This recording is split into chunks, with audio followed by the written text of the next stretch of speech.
Buenas tardes, ¿cómo están? Aquí estoy, a ver, vamos a poner vista hablante, aquí estamos. Bueno, muy buenas tardes, ¿cómo están? Con ganas de escuchar al doctor López Mesa, me imagino, por eso están acá. Vamos a ver hoy la segunda clase de relación de causalidad con el doctor Marcelo López Mesa. La verdad que es un gusto tenerlo nuevamente. Él es académico de la Academia Nacional de Derecho y Ciencias Sociales de Buenos Aires y de la Academia Nacional de Ciencias de Buenos Aires, ex asesor general de gobierno de la provincia de Buenos Aires, profesor titular de Derecho de las Obligaciones y ha sido profesor visitante de las universidades de Washington University, de París de la Sorbonne, de Savoie, del Rey Juan Carlos y de La Coruña, de Coimbra, Portugal, de Perugia, Italia, Pontificia Javeriana de Colombia, de la República de Uruguay, Católica del Perú, Don Bosco de Porto Alegre y de la Pontificia Javeriana, entre otras. Marcelo, bienvenido. Un placer tenerte nuevamente. Muchas gracias, Irene. Un saludo a todos los presentes. Es un placer estar hoy para cerrar el ciclo de estas dos charlas que hemos hecho con Microjuris. Muchas gracias por la presentación. Y quiero compartir con ustedes mi beneplácito, porque ya salió en papel el libro que publicamos con el maestro Letourneau y que hasta ahora estaba en versión ebook, pero ya lo tenemos en papel, digamos, con mucha gente que prefiere el soporte tradicional.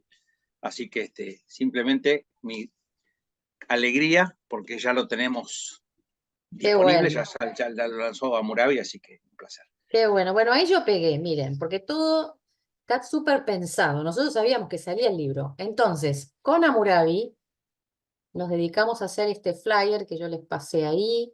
Si quieren comprar el libro, serán más que bienvenidos. Hay un descuento importante que arregló Hammurabi para esta presentación. Así que cualquier inquietud nos hacen saber, pero con ese flyer haciendo digamos, la captura del QR van a poder ir directamente al libro en la tienda de Hammurabi. Bueno, dicho esto, podemos dar comienzo, si querés, a la clase de hoy. Yo me voy quedando, accediendo, haciendo ingresar a la gente. Y ¿Cómo bueno, y no? hoy sé que vamos a ver mucha jurisprudencia, así que presten Sí, hoy atención, vamos a tomen hablar, nota. voy a hacer una introducción, una serie de precisiones iniciales de incluso algunas preguntas que me han hecho llegar con relación a la clase de la vez pasada, y luego sí vamos a ir directamente a la jurisprudencia. Pero no quisiera quedarme sin hacer algunas aclaraciones porque es un tema muy complejo. En Argentina en general se lo maneja mal, fragmentariamente, en muchos casos dando a suponer cosas que no son así.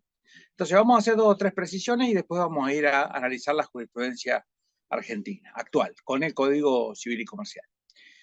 Voy a empezar diciendo, recordando, que con una belleza infinita, un gran maestro francés, el último actualizador de Aubry y Rau, nada menos, el que hizo la 12ª edición de Aubry y Rau, de la obra clásica, del comentario del Código Napoleón, Noël de Jean de la Battie, el maestro Noël de Jean de la Battie, en un comentario a un fallo de la Corte de Casación francesa de la Segunda Sala Civil del año 1973, con una belleza infinita expresó que la noción de causalidad es una temible sirena que extravía de buena gana a aquellos a quienes su sutileza seduce y que procuran penetrarla hasta en sus últimos misterios. En francés es todavía más lindo, pero como me imagino que la mayoría no lo habla, no voy a traducir.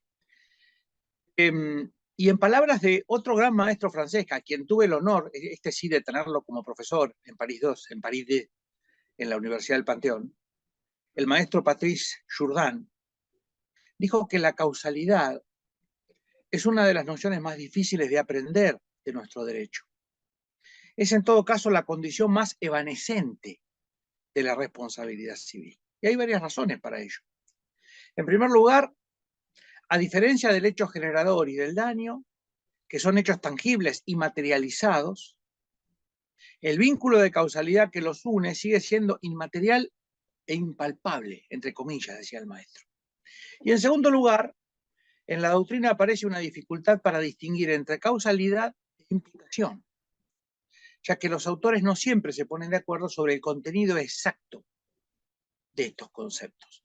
Y si la mayoría considera que la causalidad es un vínculo que conecta el hecho generador del daño, mientras que la imputación designa la relación que vincula al hecho generador al responsable, otros, en cambio, consideran que la causalidad engloba los dos tipos de vínculo o que la imputación es la relación entre la persona responsable y el daño. A ello se añade la escasa intangibilidad de los límites entre causalidad, hecho generador y daño. Estas precisiones brillantes, sobre todo esa idea de evanescencia de la causalidad, que en muchos fallos argentinos está plenamente presente. Uno ve, hay fallos que dice, pero esto es pura adjetivación, esto es evanescente. No se puede asir, no se puede aprender. Esto lo dijo el maestro Patrice Jourdan en un artículo suyo que llamaba La causalité. Lo que sí se aprecia el derecho argentino es un gran desconcierto entre los autores. Incluso uno ve libros escritos por gente que uno nota leyéndolos que no dominan la materia, que ya cuando escribían artículos sueltos era un desquicio, con un libro entero se imaginan. Entonces, el tema de la causalidad es un tema para tomar en serio. Como yo terminé la última conferencia diciendo aquella frase de Salvador Coderch, no has de tomar la causalidad en vano. Bueno, acá se la toma en vano. Y la principal de las razones de este desconcierto acerca de la causalidad suele partir de una serie de errores o de falacias que suelen pasar inadvertidas, pero sobre las que hemos alertado en nuestra obra, sobre todo en el capítulo 2. Y para quien lea francés y sobre todo quiera, digamos, estar en tema con la cuestión de la causalidad, perdón, me saltó un cuadrito acá de diálogo, que lo voy a cerrar. Ahí está. Para quien quiera tomar en cuenta, digamos, alguna cuestión que lea francés y quiera profundizar el tema de la causalidad y ver cuáles son los desatinos que se han cometido en alguna jurisprudencia argentina, en alguna doctrina, les recomiendo leer dos artículos del maestro Patrice Jourdan, el gran civilista de París II. Uno llama Causalité, les limites raisonnables de la équivalence de conditions. Es un artículo publicado en la Revue trimestrielle de droit civil de 2008. Y otro artículo del maestro, bueno, ese es un comentario a un fallo de la Casación francesa de 2007. Y un segundo artículo de Patrice Jourdan se llama Lien de causalité, ne pas confondre cause nécessaire et cause exclusive, también publicada en la Revue trimestrielle de droit civil de 2006 en este caso. Si uno lee esas dos cosas, y el libro nuestro realmente le puedo asegurar que no le va a quedar grandes dudas respecto de la materia. Además, se lo recomiendo a muchos que incluso han publicado el libro sobre la materia. Y lo primero que hay que hacer para hablar de causalidad y dejar a un costado los desaciertos, los desatinos incluso, es recordar que en los últimos años se ha abierto paso en el derecho argentino un cuestionamiento de la causalidad como presupuesto de la responsabilidad civil, pero es un cuestionamiento erróneo, profundamente equivocado, que encima atrasa muchísimo tiempo, atrasa décadas. Uno comprende que en Europa estamos a 12, 14 mil kilómetros y que hay que cruzar un mar y que entonces la gente lee cosas del tiempo de ñaupa, como se decía antes. Pero no es serio. El más extremo y el más descabellado de estos intentos de eliminar la causalidad fue el del doctor Fernando Sagarna, que hace unos años, con un dejo de digamos, ¿cómo decirlo?, de acidez, pero básicamente, sin comprender mucho el tema, dijo que la causalidad era un requisito prescindible de la responsabilidad civil. Es decir, que a pesar de no ser el hecho causa adecuada del resultado dañoso, ciertos legitimados pasivos deben igualmente responder. Esto lo dijo en un artículo. La relación de causalidad es prescindible como presupuesto de la responsabilidad civil. Y lo escribió en un libro de homenaje a Alberto Güeres, que publicó Hammurabi en el 2001. Este fue el embate más frontal contra la causalidad y el más desatinado. Incluso al día de hoy eso sería hasta risible, porque el Código Civil y Comercial ha reforzado el requisito de causalidad con algunas normas como el 1726, el 1736, etcétera. Pero sobre todo con esas dos. Y 1727, 1728. Ese primer embate fue seguido por otro que intentó desplazar a la relación causal adecuada, si ya no el requisito de causalidad globalmente, sino a la relación causal adecuada, es decir, el método causal receptado legalmente, y reemplazarlo por la imputación objetiva. Hay gente que incluso en libros recientemente publicados sostienen que se puede aplicar la imputación objetiva. A mí me preocupa que gente así publique libros. Se trata de un absoluto error, para peor desde varios planos.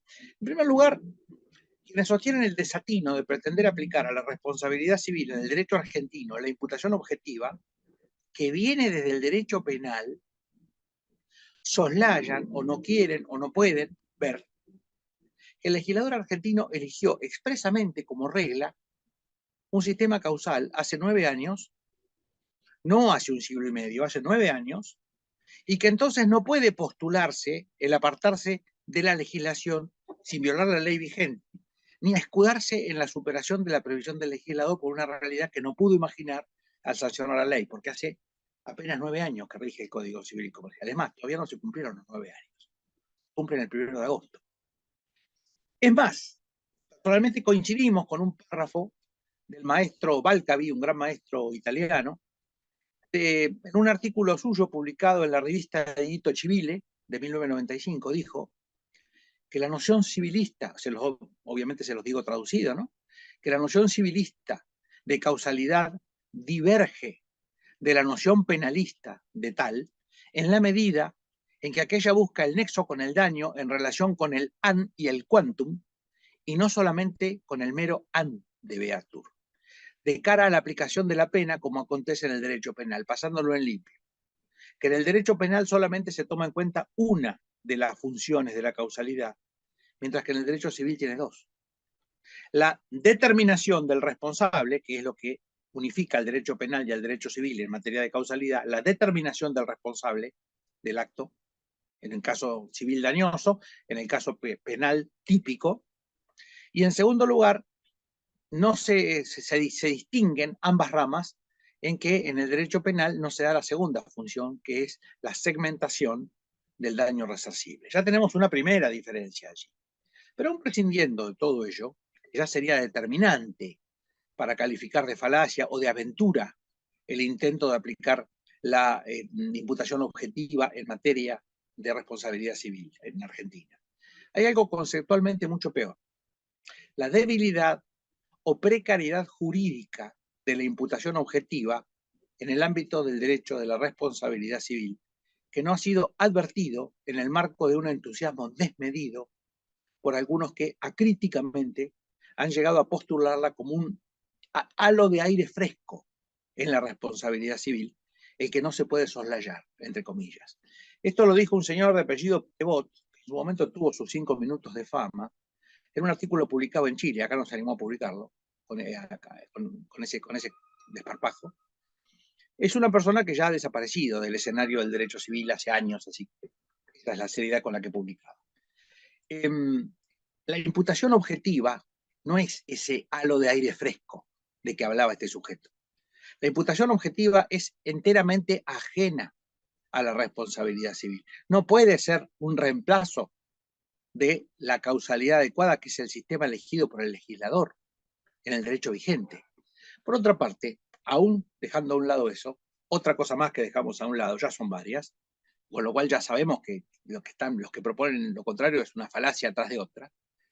Decía que la imputación objetiva presenta incoherencias y deficiencias serias que tornan inviable aplicarla a la responsabilidad civil en cualquier país de derecho continental, no solo en Argentina, pero muy especialmente en cuanto al derecho argentino toca, porque el Código Civil y Comercial ha acogido explícitamente como regla general el sistema de causalidad adecuada, vedando el paso, cerrando la posibilidad a todo mecanismo causal que confronte a ese estándar. Y por último, hay algo peor todavía.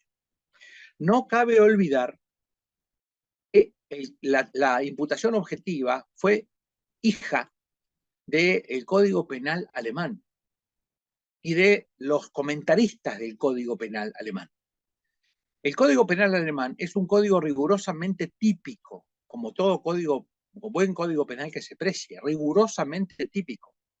Mientras que el Código Civil y Comercial es un código que ha escapado de la tipicidad todo lo que ha podido, al punto que el único delito típico en los términos de un delito doloso, como eran en el Código de Vélez, las figuras glosadas en los artículos 1084 a 1095, que eran dolosos esos delitos, hoy en día, salvo la acusación calumniosa, en el Código Civil y Comercial es raro, es difícil encontrar alguna figura delictiva que no se entremezcle con los cuasidelitos, porque admiten ambas, digamos, ambas figuras, la dolosa y la culposa, con lo cual las notas del delito típico se tergiversan, se disipan. Y por último, no cabe olvidar que, como dijera un gran jurista colombiano, al someter la extrapolación de la teoría de la imputación objetiva en responsabilidad civil al análisis coherentista, es decir, a un test de coherencia, se demostró que esta teoría, como teoría de la causalidad y de la imputación civil, es incoherente, la imputación objetiva. El juicio de reproche de la conducta de la gente, que incorpora estructuralmente la imputación objetiva y que tiene su fundamento en principios de derecho penal liberal, como la tipicidad estricta, el binomio riesgo permitido, riesgo desaprobado, la autoría personal e intransferible, la culpabilidad, etc., no es compatible con algunas claves estructurales de los sistemas de responsabilidad civil de los países de tradición jurídica romano-germánica como el nuestro. Como la tipicidad, ¿cuáles son esas notas? La tipicidad amplia, la ausencia de tipicidad, como en el Código Civil y Comercial, prácticamente ausente la tipicidad. Brilla por su ausencia. La solidaridad, la responsabilidad objetiva, entre otras. Y agrega este autor que la utilización parcial, ambigua y contradictoria de la imputación objetiva por parte de los ius privatistas hace que los criterios de imputación objetiva en el ámbito civil funcionen a veces como pautas de imputación objetiva y a veces como pauta de imputación subjetiva, lo que contradice la propia fundamentación teórica de la teoría de la imputación objetiva en su origen en el derecho penal. De este modo, la imputación objetiva en responsabilidad civil no satisface sus propios axiomas, sus propios principios y claves estructurales.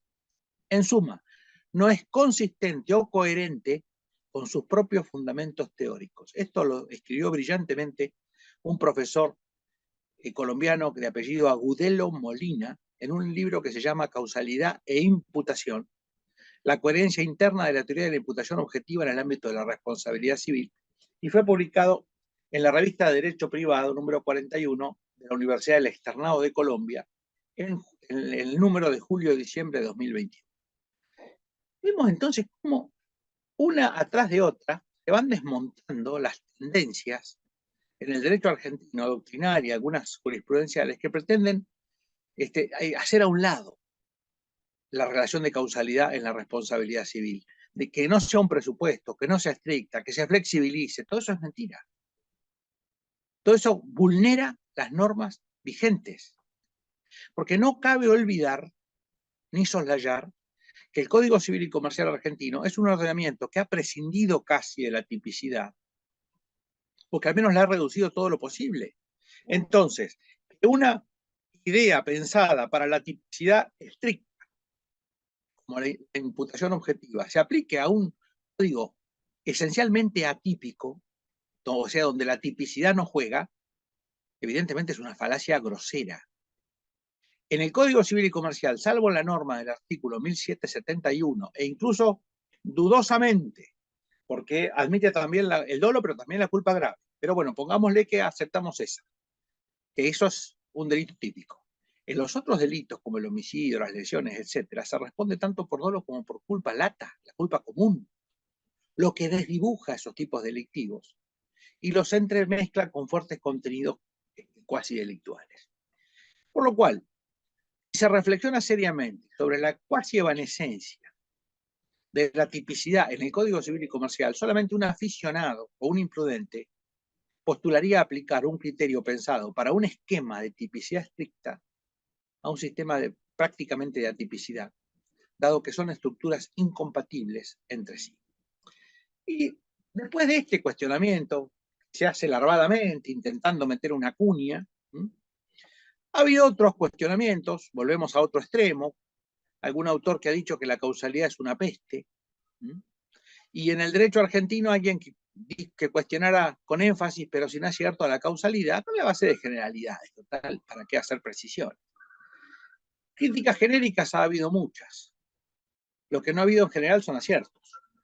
Entonces, los embates que ha habido contra la causalidad en el derecho argentino, contra la relación de causalidad y sobre todo contra la relación de causalidad adecuada en el derecho argentino, son embates más ideológicos que jurídicos.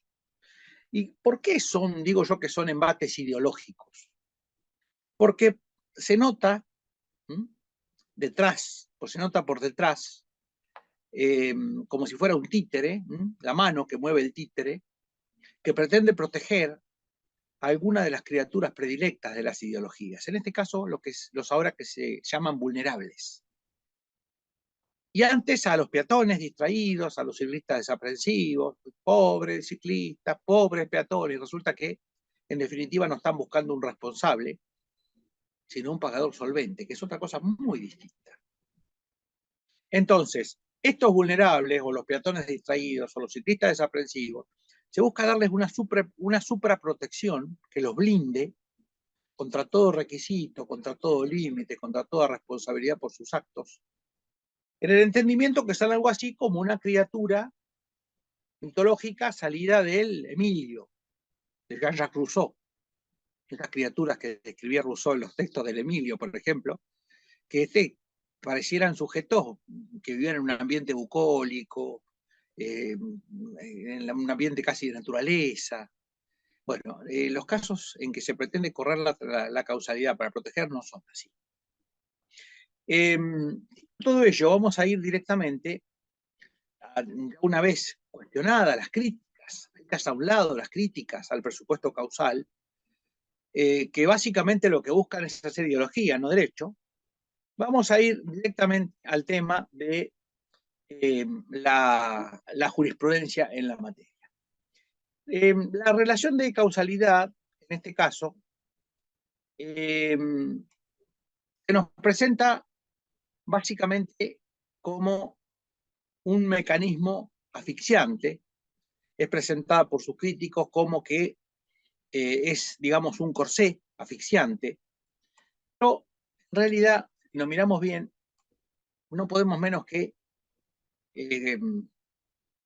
compartir una frase de una tesis doctoral que me sirvió mucho en la redacción del libro, de Roger Mislavsky, cuando dice que muchos han intentado escapar de los dolores de la causalidad, sea eliminándola por completo, como por ejemplo la ley francesa de accidentes de la circulación, sea proponiendo nociones de reemplazo, pero sin éxito.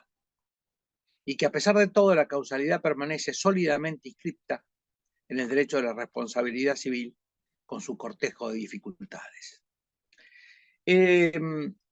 Para aquellos que sostienen que la causalidad no es requisito de la responsabilidad civil, yo les recomendaría, o que proponen nociones tales, yo les recomendaría que lean la jurisprudencia de la Corte Suprema. Pero no la jurisprudencia vieja de la Corte Suprema, la de la semana pasada, la de hace 10 días, la de hace 20. Los últimos 3 fallos que hay de la Corte Suprema de Justicia de la Nación en materia de causalidad son 3 fallos de los últimos tiempos en donde la causalidad es considerada un requisito esencial de la responsabilidad civil. Me refiero a un fallo del 23 de abril de 2024, es decir, hoy estamos a 7 de mayo, un fallo de hace 15 días, o menos. Del 23 de abril de 2024, en el caso Ascua, Marcelo, Rafael, Ernesto contra Asociart, ART, SA y otros, sobre accidente de acción civil. Allí se anuló la sentencia de Cámara que había conjeturado, o había presumido. En realidad la Corte dice había presumido, pero si uno lo mira bien es había conjeturado la relación de causalidad en un caso sin decir cómo se configuraba. Uno lee, por ejemplo, el considerando 5 de este fallo, Ascua, del 23 de abril. La Corte dice allí que el absurdo, es decir, que el fallo es absurdo por haber presumido la relación de causalidad, cosa que veda hacer la última parte del artículo 1736 del Código Civil y Comercial, y que obviamente cuando se vulnera esa prohibición, la sentencia es absurda o es arbitraria.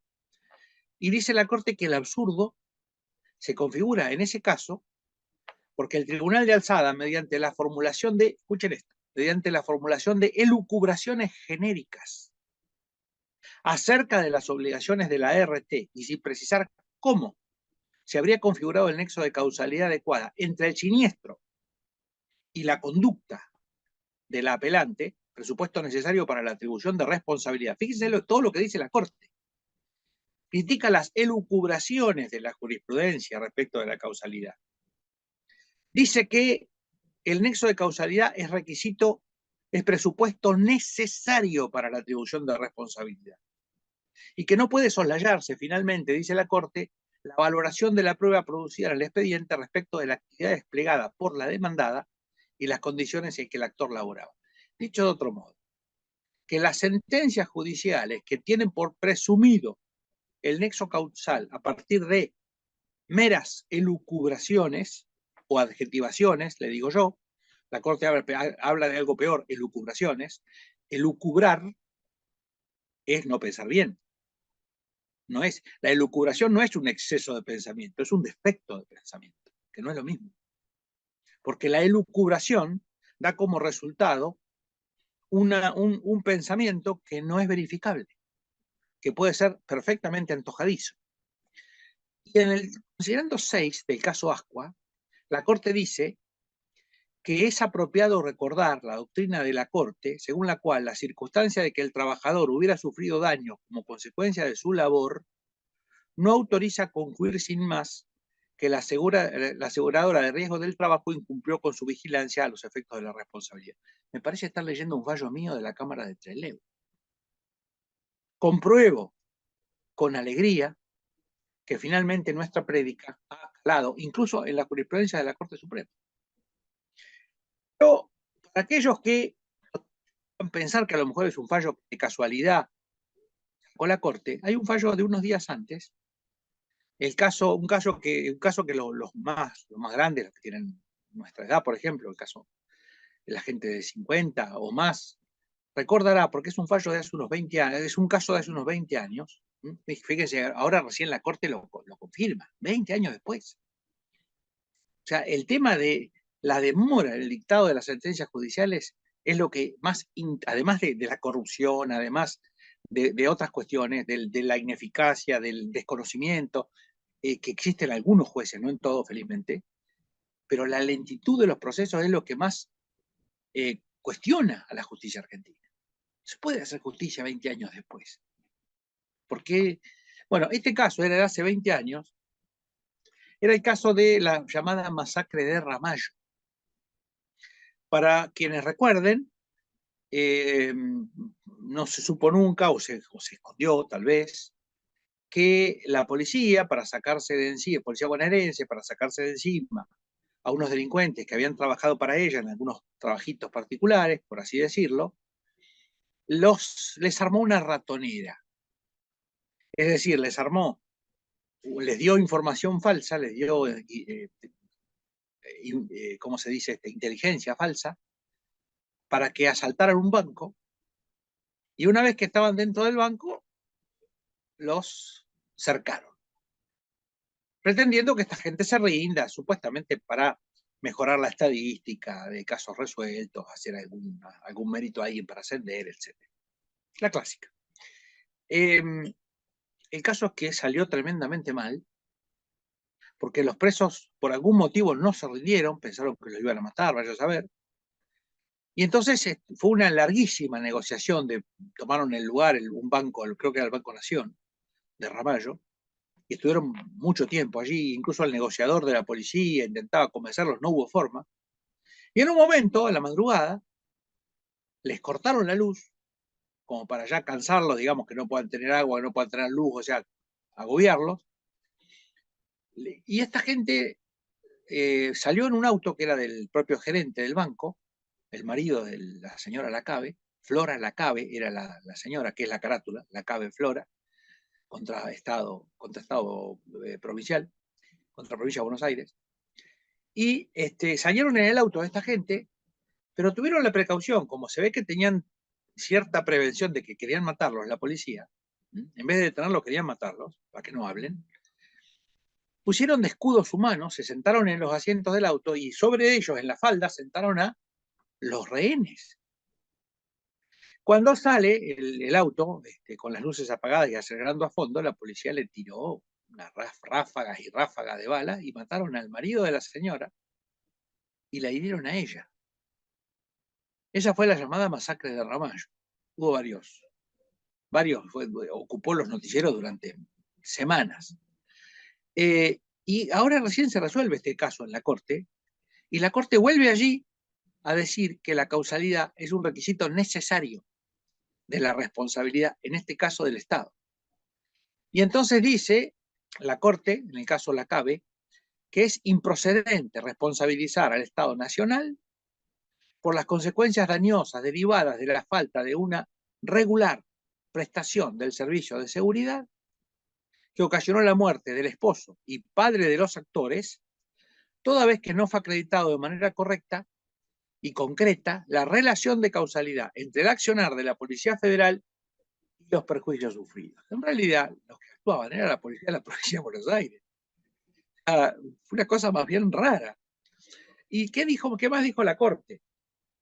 Que en los casos de omisión ilegítima rigen los presupuestos derivados de la responsabilidad extracontractual del Estado. Y en consecuencia, como en toda pretensión indemnizatoria que involucre una reparación de daños y perjuicios, no puede estar ausente el nexo causal entre el daño invocado y la presidencia estatal, de manera que las consecuencias dañosas puedan serle imputadas y dentro de ese marco quien reclame la correspondiente indemnización deberá probar como principio esa relación de causalidad. Esto lo dijo la Corte Suprema de Justicia de la Nación el 5 de marzo de 2024 en el caso Lacabe Flora contra Buenos Aires, provincia de y otros. Fallos 347, 128, si no recuerdo mal. Fíjense ustedes, ¿cómo era eso de Sagarna, de que la causalidad era un supuesto prescindible? Sagarna es funcionario de la Corte ahora, hace unos años. La propia Corte Suprema de la cual es funcionario dice que no puede estar ausente el nexo causal entre el daño invocado y la presidencia estatal en toda pretensión indemnizatoria que involucre una reparación de daños y perjuicios. Más claro, agua. Y finalmente, por si hubiese alguna otra pregunta, lo mismo se dijo en el caso Perret, Liliana Mart y otros contra Buenos Aires, provincia de fallos 347, 178. Pero si igual así hubiera, porque necios hay en todas partes, hay gente que no directamente niega hasta que el sol existe o pretenden taparlo con el dedo pulgar. Como broma de niños es excelente, pero no tiene gracia, sobre todo para seres pensantes. La Corte también sostuvo que la causalidad es un requisito imprescindible en un fallo del 7 de diciembre de 2023 en el caso Pérez Condori contra Montagne Outdoors S.A. y otros sobre indemnización. Fallos 346, 1483. Dijo allí la Corte, muy sencillo, es arbitraria la sentencia que con fundamento en el derecho civil condenó a una empresa y aseguradora a la reparación integral de los daños padecidos por la actora con motivo del fallecimiento de su cónyuge, atribuido a las insuficientes condiciones de salubridad del ambiente en que desarrollaba su trabajo. Si las constancias de la causa no permiten establecer el nexo de causalidad entre el factor laboral y la enfermedad multisistémica. Vemos entonces cómo, en todos estos supuestos, la Corte Suprema ha venido diciendo que el requisito de causalidad, el nexo de causalidad, es un elemento inexcusable de la responsabilidad civil, en todos los casos. Es la responsabilidad del Estado. En una acción, digamos, por accidente o infortunio laboral en sede civil, en cualquier caso prácticamente. Bueno, si esto es así, evidentemente ya tenemos que descartar, y encima la causalidad adecuada, que es la que rige nuestro legislador. La Corte sin dubitaciones, sin dudas, ha aplicado este criterio. Dicho todo ello, es decir, sosteniendo enfáticamente que la propia Corte en su jurisprudencia última, los últimos 3 fallos que se ha pronunciado sobre el tema, claramente ha dicho que la causalidad es imprescindible y que se aplica la causalidad adecuada, y que carga con la prueba de la causalidad y que la alega, que los jueces no pueden presumirla porque la sentencia sería arbitraria. Esclarecido todo esto, vamos a hacer otros esclarecimientos más para evitar que una cuestión tan importante quede en manos de necios o de ignorantes. Entonces vamos a hacer una distinción, una diferenciación, que no siempre se hace en la jurisprudencia, que es más, muchos jueces confunden dos conceptos que son distintos. Causalidad por un lado y contingencia por el otro. No es lo mismo causalidad que contingencia. Hice esta distinción en un voto mío, en un caso que llamaba Figueroa Betancourt contra Ginge, un fallo del 5 de mayo de 2015, donde dije que los recurrentes parecían no distinguir entre relación de causalidad y correlación o entre relación de causalidad y contingencia, porque esgrimían confusamente en sus agravios una correlación entre dos eventos, pero sin demostrar que existiera una relación de causalidad. Y lo que no se puede confundir son ambas cosas, porque la correlación es una medida o un grado de relación entre dos variables, mientras que la relación de causalidad es una relación mucho más estrecha y afinada entre dichos eventos, que existe solo si la ocurrencia del primero lleva aparejado al otro, según un alto grado o coeficiente de probabilidad. Dicho de otro modo, toda situación de causalidad requiere más que una mera correlación, porque la correlación puede ser simplemente una causalidad fáctica. Puede ser la base de la causalidad, pero no de la causalidad jurídica, pero no equivaler a ella. Y en ese caso, cuando sí hay una causalidad comprobada, porque hay un alto grado o coeficiente de probabilidad de que de un determinado estímulo sobrevenga una determinada consecuencia o efecto, en ese caso el primer evento es llamado causa y el segundo es denominado efecto o consecuencia. En ese caso sí hay una relación de causalidad. ¿Y qué es la correlación? La correlación es un enlace lineal entre dos variables. Ella significa un vínculo cuantitativo. La correlación indica un grado de linealidad en el enlace entre variables conexas. En cambio, el nexo y el análisis causal van mucho más lejos. El nexo causal es una relación compleja entre dos variables. La causalidad es un vínculo cualitativo entre ambos eslabones de la cadena causal. Lazo que precisa el sentido de la relación, el camino de la causa al efecto. El problema es que no se puede inferir la existencia de causalidad adecuada a partir de una mera correlación empírica. El hecho de que dos variables o dos eventos parezcan estar correlacionados no necesariamente significa que uno sea la causa jurídica del otro. Esto lo dije también en un voto mío anterior del 25 de marzo de 2014 en el caso Galván contra Shira. Y agregué que la correlación da un indicio de causalidad, mientras que la causalidad brinda una certeza de la existencia de correlación. Pasado en limpio. La relación de causalidad implica una correlación. La correlación es solamente un indicio de causalidad, que debe ser depurado que debe ser analizado con otros elementos. De modo tal que toda relación causal es una forma de correlación, pero la inversa no es exacta, no es predicable, porque no todo supuesto de correlación configura uno de relación causal en términos jurídicos, ni mucho menos en términos de causalidad adecuada. El indicio de causalidad que suministra la correlación debe estar robustecido por otros elementos para ascender al rango de vínculo causal.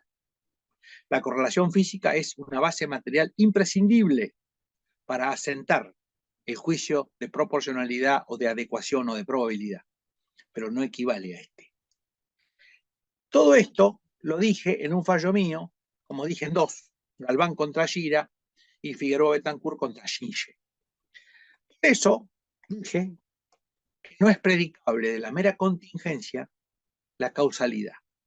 Esta última no es ni puede ser otra cosa que el cálculo de probabilidades de que un resultado se produzca en ciertas condiciones ante un determinado estímulo o hecho generador. Recuerden entonces que correlación o contingencia no es lo mismo que causalidad. Es un indicio, pero no alcanza.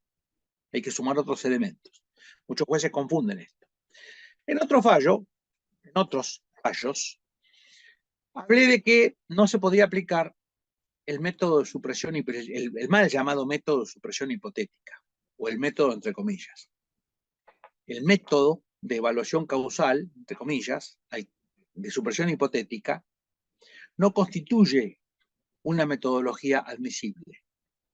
Porque ese supuesto método, si lo que se evalúa es una cadena causal, suprimido casi cualquier eslabón, el resultado no se produciría. Con lo que el sistema de evaluación es más propio de la teoría de la equivalencia de las condiciones, más propio que de la causalidad adecuada, sistema que nuestro legislador ha adoptado. Esto lo dije en el caso Melo contra Manzanares, del 31 de marzo de 2010. Finalmente, y ya no voy a hablar más de mis votos, vamos a hablar de la jurisprudencia de ahora, pero quería hacer estas precisiones. En el caso Campton de Willock, contra Centro de Ojos y Microcirugía Trelew, hice una distinción, al igual que en Melo contra Manzanares, donde la repetí, hice una distinción entre la concausa y la cocausa. La concausa, que suele ser una condición previa, en muchos casos, del sujeto, como por ejemplo una obesidad mórbida, etc. Hay un caso muy interesante. Ahora después voy a ver si me acuerdo la cita, pero lo quiero referir, que es un caso de una persona con obesidad mórbida que va a un supermercado, agarra un chango del supermercado. Yo creo que todos hemos tenido la experiencia de que, salvo cuando traen changos nuevos, que es raro, en la mayoría de los supermercados los changos, los carritos de compras andan mal. Se traban las ruedas, se giran, se bloquean, hay que andar empujando, en fin. Uno tiene que luchar contra el carro. Bueno, esta persona, que era una persona con obesidad mórbida, e iba luchando con el carro, que parece que estaba en muy malas condiciones, y con el esfuerzo que hace se resbala en un piso que aparentemente tenía algún líquido caído y cae, y se quiebra, se lesiona seriamente. Cuando demanda al supermercado y a la aseguradora del supermercado, contestan diciendo que no, que en realidad se quebró la pierna porque tenía osteoporosis y obesidad mórbida y como tal no debía responderse por esa concausa. La jurisprudencia, la Cámara Nacional Civil, en ese caso, dijo que en tal supuesto, la obesidad mórbida y la osteoporosis no eran las causas del accidente, sino que eran meras condiciones previas. Aplicó la ley de protección del consumidor y como tal dijo que la causa en ese caso era la violación del principio de seguridad o de la obligación de garantía de seguridad que tenía el supermercado para con sus consumidores, que debía suministrarles carros que funcionen bien y que no podía permitir que en el piso hubiese líquidos que hiciesen resbalosa la superficie. Es una aplicación admisible, pero dudosa. Porque recurrir a la protección del consumidor cuando estamos hablando de responsabilidad civil es dudoso el tema, sobre todo en un asunto en el cual, en principio, habría que determinar la causalidad con algún criterio. Bueno, pero así fue el criterio que se aplicó. En todo caso es opinable, no es descabellado, es opinable. Nosotros en un caso, en el caso Campton de Willock, aplicamos otro criterio. ¿Por qué? Porque era el caso de una anciana, una persona muy mayor, con obesidad mórbida, con osteoporosis, con dificultades para caminar, que resbaló en una escalera en un centro de ojos y se quebró la cadera. Y nosotros lo que dijimos es, la responsabilidad civil no puede poner en mejores condiciones a una persona de las que estaba antes del daño. Porque no es hacer justicia, digamos, distributiva. La responsabilidad civil es otra cosa. No tiene un efecto redistributivo. Entonces, digamos, la incapacidad que tenía esta persona no le debe ser pagada, porque ya la tenía. Entonces, el porcentaje de disminución que ya traía consigo no se le puede pagar, porque esa es una concausa que aporta a la víctima a la causalidad en el hecho dañoso, y como tal la asume la propia víctima. Lo que sí, en todo caso, hay que analizar es en qué medida esa concausa interactuó con la causa que puso el centro de ojos, que por ejemplo no tener un ascensor, hacer bajar los pacientes por una escalera, en fin.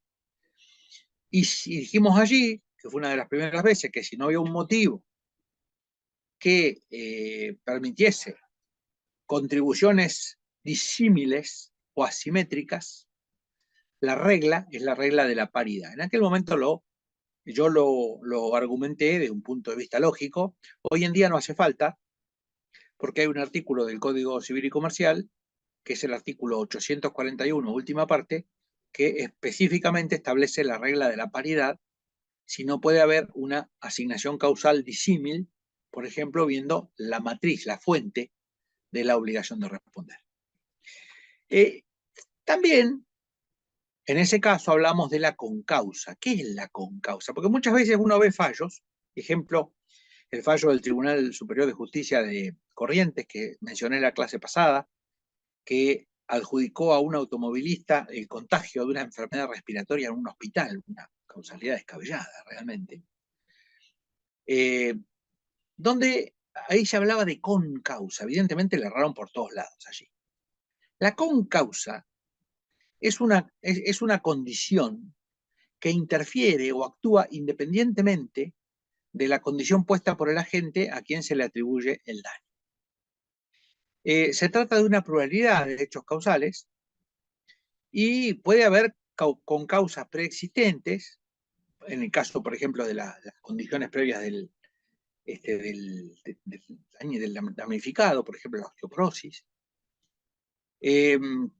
Las concausas concomitantes, es decir, la presencia de dos causas que actúan al mismo tiempo. Un sujeto, por ejemplo, que es golpeado por otro, y que al caer, un policía, por ejemplo, se le dispara el arma que lleva en la cintura hiriéndolo de gravedad. Y después tenemos la concausa sobreviniente, que son causas nuevas o condiciones nuevas posteriores al hecho que desencadena el resultado. Por ejemplo, un sujeto lesionado es intervenido quirúrgicamente y que por alergia desarrolla durante la operación un shock anafiláctico o un shock séptico y muere. De modo tal que estos temas hay que analizarlos en cada caso.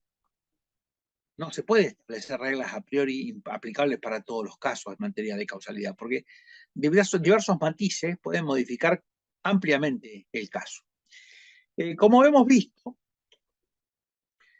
hay algunos supuestos en los cuales no se puede atribuir el daño ocurrido, por ejemplo, en un hospital o en un sanatorio, a un automovilista que chocó a la persona y la obligó a ir allí por ese motivo.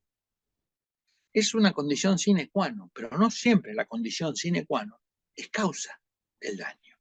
Es una simplificación excesiva, un error. Poner como sinónimos condición sine qua non con causa. del daño. Hay que referir, por ejemplo, en este sentido, un fallo de la Suprema Corte de Buenos Aires que dijo que en virtud de que la praxis médica, como el sensible estado de salud de la paciente, cooperaron en el caso como hechos o circunstancias con eficacia causal y que cada una con su intensidad propia coadyuvaron por partes iguales en el advenimiento del daño, corresponde concluir que el profesional demandado le cabe un 50% de responsabilidad en la generación del daño, respondiendo el 50% restante al débil estado de salud de la paciente que actuara a modo de causa adecuada en la producción de la lesión. Este es un fallo de la Suprema Corte de Buenos Aires del 19 de octubre de 2020 en el caso BS contra Sociedad Española de Socorros Mutuos sobre Daños y Perjuicios. Fíjense ustedes, curioso, ¿no? Que el Tribunal de Corrientes aplica al automovilista el 50% del daño de la contaminación respiratoria, contaminación hospitalaria respiratoria que sufrió el paciente en el nosocomio. ¿Cuál? Es descabellado porque es imputar una causa remota, que está prohibido por el artículo 1727 del Código Civil y Comercial. Y la Suprema Corte, con toda precisión, dice, acá hay un caso de mala praxis médica, pero cuidado, que la mala praxis médica en este caso solamente es la causa del 50% del daño. Porque el otro 50%, el paciente ya venía dañado, con una predisposición, evidentemente no se le puede imputar eso al sanatorio. A mí me hace acordar, incluso esto, me parece sensata el fallo de la Suprema Corte, me hace acordar algunos fallos de la Cámara Nacional Civil que llegaron a dar el 100% de resarcimiento como pérdida de la chance de curación. No hay pérdida de chance del 100%. Y menos de la chance de curación, que esa sí que es una chance difícil de evaluar.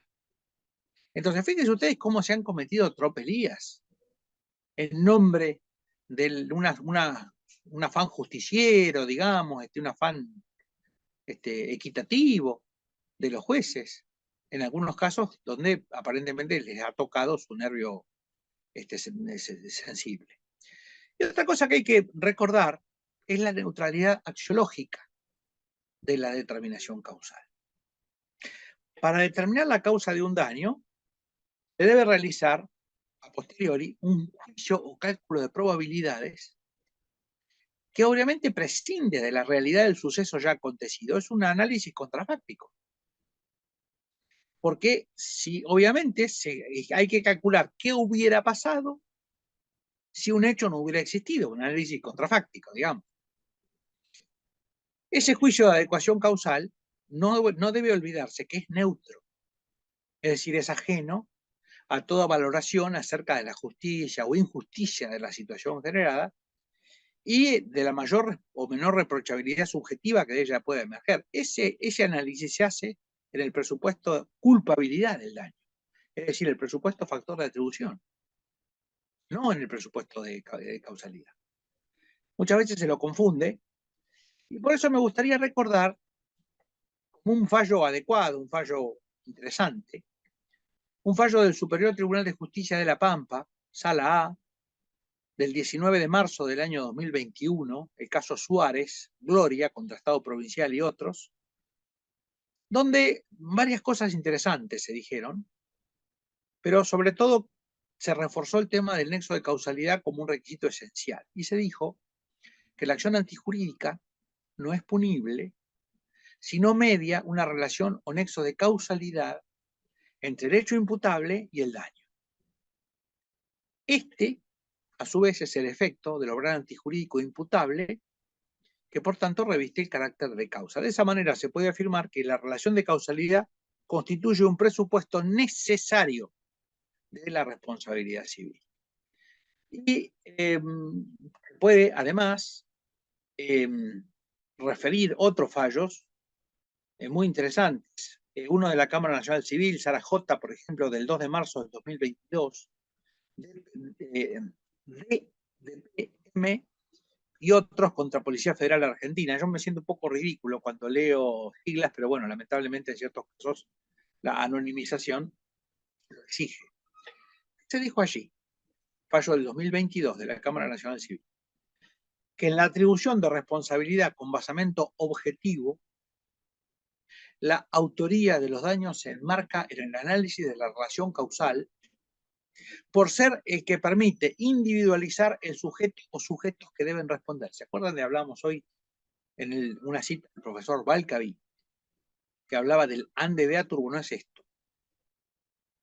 La individualización del sujeto o sujetos que deben responder por un hecho.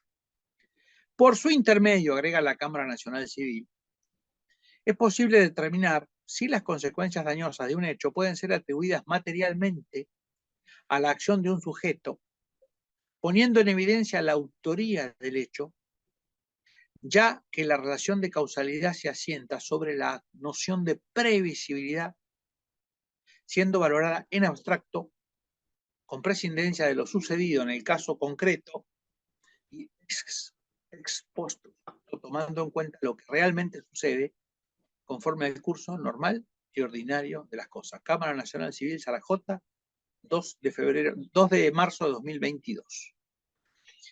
Publicado en la revista del Derecho. Esto claramente, este fallo que es correcto, claramente confronta contra un fallo marplatense del año 2022 que aplicó el artículo 1725 a el análisis de la previsibilidad de la gente en la evaluación causal, cosa que es un error manifiesto. Vemos entonces cómo hay una serie de fallos muy interesantes, sobre todo en el último tiempo, y todos mayormente en el mismo sentido, salvo alguna extravagancia, como este fallo marplatense, algún otro, el caso correntino, pero en general los fallos se van orientando de a poco en la doctrina de la Corte. La Corte va marcando el camino del tema de la causalidad, que no es prescindible, que no se puede jugar con ella, que no se puede hacer elucubraciones, que debe fundamentarse, que la causalidad debe ser probada por quien la alega, que si no está probada no puede proceder la condena, etc. Y el otro fallo, muy interesante, se dijo que en materia de responsabilidad médica, el vínculo causal ha terminado por ser aprehendido desde una perspectiva probabilística, dejando de ser un obstáculo inasequible para el afectado. Y se agregó que se revelaba en ese caso la interacción de dos factores que aisladamente no habrían originado la consecuencia dañosa. Uno, el acto quirúrgico propiamente dicho, que provocara la lesión, y el otro, las patologías preexistentes de la paciente que condicionaron la labor médica, lo que debe examinarse necesariamente y apreciarse con rigor en qué medida cada hecho de las partes contribuyó a configurar la causa adecuada del daño. Otro fallo de la Cámara Nacional Civil, de la Suprema Corte de Buenos Aires, que ya habíamos visto un sumario hace un momento, y ahora simplemente estamos viendo la segunda parte de ese, que es un fallo correctísimo de la Suprema Corte. La Cámara Nacional Civil, de Sala F, en un fallo del 2017, dijo que la demanda por mala praxis debía rechazarse si el origen de la enfermedad que padece la actora en su pierna izquierda tiene su génesis en la severa insuficiencia venosa crónica, en una recidiva varicosa de la arteria safena y la presencia de colaterales y comunicantes insuficientes, y no en el tratamiento esclerosante llevado a cabo por la demandada, aun cuando éste no haya logrado el éxito perseguido. Fíjense ustedes cómo la concausa es una condición previa, en muchos casos, en otros es sobreviniente y en otros es coetánea, pero en general es previa, la mayoría de los casos. En este caso de responsabilidad médica se valora que la concausa tiene tal eficacia causal como para romper el nexo entre la actuación de los profesionales y el daño sufrido por la víctima, que es atribuido enteramente a la condición previa.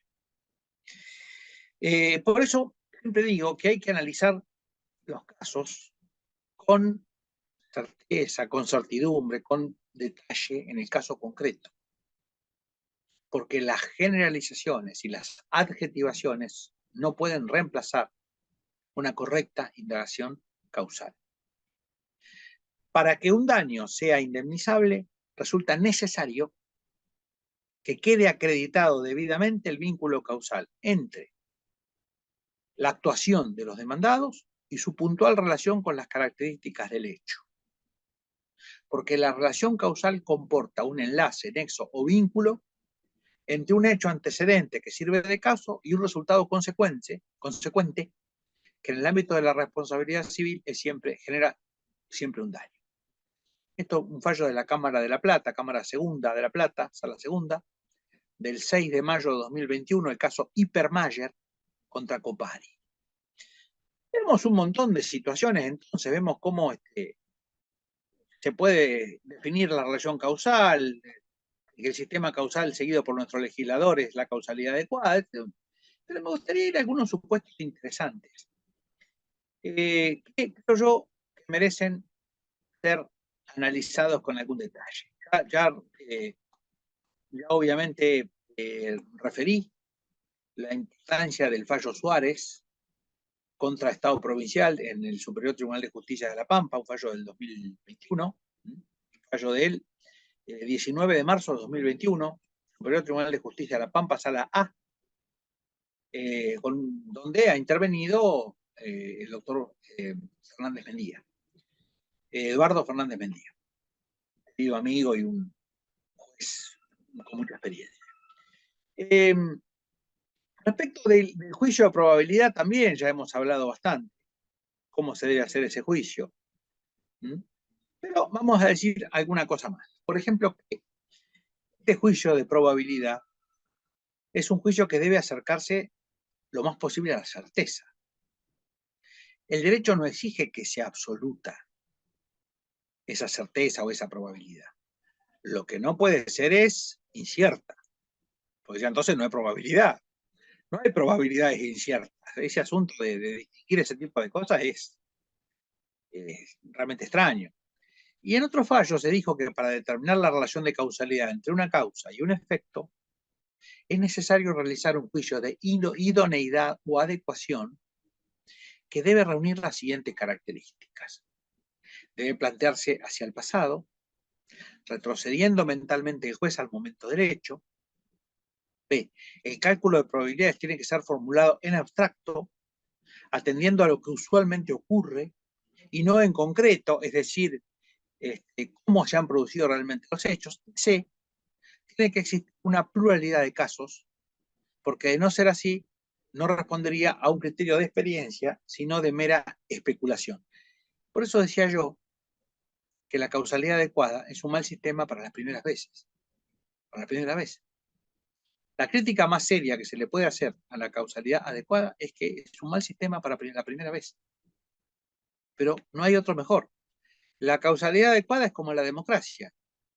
Es un mal sistema, pero no hay uno mejor. Al menos no que se conozca. Las alternativas son nefastas. Así que bueno, hay que quedarse, como decía mi abuelo, que era una persona muy sensata, de la cual aprendí mucho, decía que no había que olvidar nunca que lo mejor solía ser enemigo de lo bueno. Y que a veces por buscar lo mejor, la gente perdía lo bueno. El fallo que hablaba de que no se debe caer en la mera especulación, sino que cuáles son las condiciones de este juicio de ponderación, básicamente, de probabilidad, es un fallo de la Cámara Primera de Mar del Plata, Sala Tercera, del 16 de junio de 2020, en el caso Franco, Cristian Maximiliano contra Royal & Sun Allianz Seguros. Vemos entonces un montón de supuestos, de situaciones. Acá hay otro fallo interesante sobre el cálculo de probabilidad, que en realidad involucra un examen causal que consiste en lo que se conoce como un planteamiento de probabilidad clásica a priori. Es un tipo de análisis probabilístico en el que la probabilidad se basa en el conocimiento anterior al proceso involucrado. Por lo tanto, ese juicio de probabilidad debe fundarse en hechos conocidos y cognoscibles con anterioridad. Es decir, al momento en que se produjo el hecho dañoso, y para separar lo más claramente posible la adecuación causal de los criterios de la culpa, debiendo tenerse en cuenta en el análisis de probabilidad causal solo aquellos datos conocidos por el sujeto responsable, pero también todas las circunstancias que resultaran incognoscibles para un observador medio. Este es un fallo, ya he citado un voto mío, en el caso de la Cámara de Apelaciones de Trelew, Sala A, del 5 de mayo de 2015, Figueroa Betancur contra Gille. Cualquiera de estos fallos están cargados en el buscador Microjuris, así que se los pueden pedir tranquilamente a Ilene. En otro caso muy interesante, un fallo de la Cámara Cera de Mendoza, del año 2021, donde se habló de un latigazo cervical. Básicamente estas cosas ocurren cuando alguien está parado en el auto, o sea, está estacionado con el auto, por ejemplo, esperando el semáforo, y viene algún Bartolo de atrás, distraído, y le da un golpe, y eso le produce un latigazo cervical, ¿no es cierto? Que la cabeza, por el movimiento, va para atrás y le puede producir una seria lesión y secuelas. En ese fallo mendocino se dijo que el latigazo vertical, perdón, que el latigazo cervical, que se ha verificado clínicamente, o sea, no solamente manifestado, sino comprobado, y sus secuelas, que puede ser dolor, parestesia, etcétera, lesión de alguna vértebra, se pueden conectar con el tipo de siniestro de impacto violento de un automóvil desde atrás. Ese enlace es viable dada la regularidad estadística. Y el juicio de probabilidad que postula la teoría de la causa adecuada se construye con los criterios de normalidad, habitualidad y regularidad. El caso es del 18 de octubre de 2021, el caso Sarmiento contra Aseguradora Federal Argentina. Fíjense qué interesante, que en el fondo estamos dando precisiones a algunos anticipos que yo hice, como por ejemplo que se podía establecer la causalidad por estadística, que se podía establecer la causalidad por repetición, o que se podía establecer la causalidad por lo que ocurre en el orden normal y ordinario de las cosas. Fíjense qué interesantes son las diferentes pruebas que se pueden hacer, los diferentes caminos por los que se puede establecer la causalidad. La que no se puede establecer es por conjetura, no se puede presuponer, no se puede, digamos, inventar la causalidad, imaginarla a partir de una imaginación desbordada. En definitiva, esto ha sido criticado por la Corte Suprema de Justicia de la Nación en los últimos fallos, sobre todo cuando habla de lucubraciones. Así que realmente creo que estamos en el camino correcto planteando ese tipo de cosas. Y los que plantean un derecho que es más propio de Alicia en el País de las Maravillas, que en el derecho argentino realmente hay digamos, la gente no es tonta, hay un límite para lo que se puede argumentar, lo demás es simplemente un exceso de imaginación o sobre todo un exceso de ignorancia. Espero haber sido claro, espero que haya sido interesante lo de hoy y realmente ha sido un placer estar con ustedes la vez pasada y esta. Muchísimas gracias.